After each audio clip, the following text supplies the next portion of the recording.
This video is specific for you W123 owners.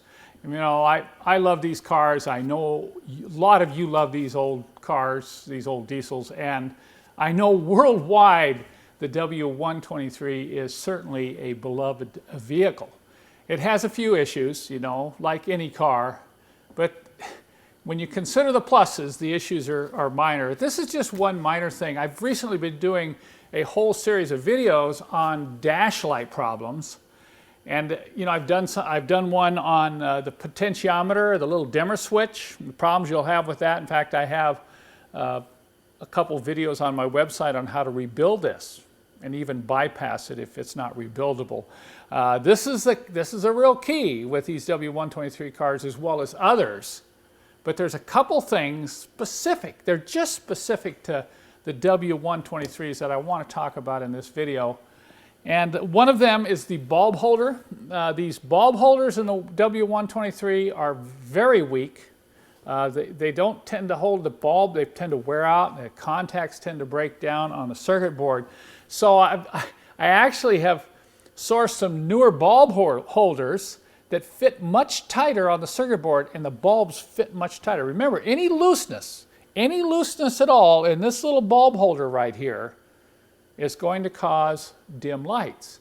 And if you own a 123 chassis, you know what I'm talking about when I talk about dim dash lights, okay? You're driving down at night and you're reaching over for that adjusting knob and you're turning it all the way up and man, even on the most bright position, on the adjustment of the potentiometer, the dash lights are still kind of dim.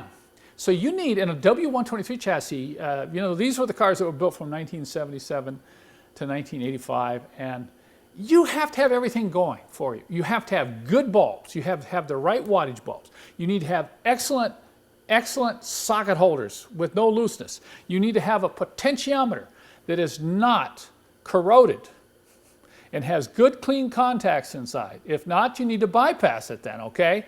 But there's one final thing that seems to be more prone to problems in the 123 chassis dash lights than any other chassis out there, and let me show you that now.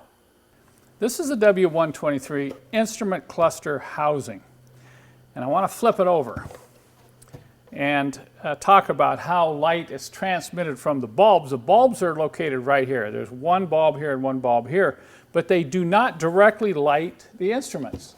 They go up through these light tunnels. There's these clear plastic light tunnels, and the light goes up through there and it's reflected. It comes out right here and it's reflected down on these three instruments. So you understand why there's a problem there? You're not just lighting the instrument here, you're lighting this little tunnel. The light comes up on this plastic tubing and then it reflects back down onto the light, okay? So that's why the lights tend to be a little dim, but one of the problems you want to watch out for specifically is right here and right here. See that?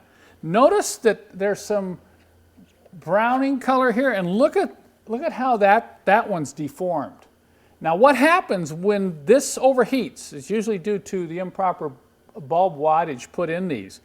But these little tunnel covers overheat and they warp, and that allows light to leak out. It just leaks out of this area right here, and it never gets up here to light the instruments.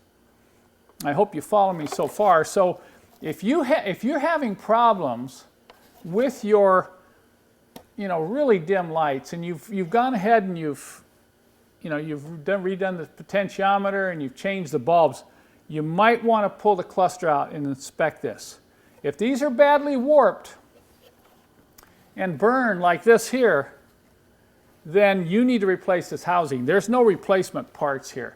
And this is such a common problem that I have been collecting a number of good instrument cluster housings. We have these available on my website. So if this is a problem and you see this burning and deformation here of this little light tunnel area, then this is what you want to replace. That may be the final thing to help you get your 123 dash lights back.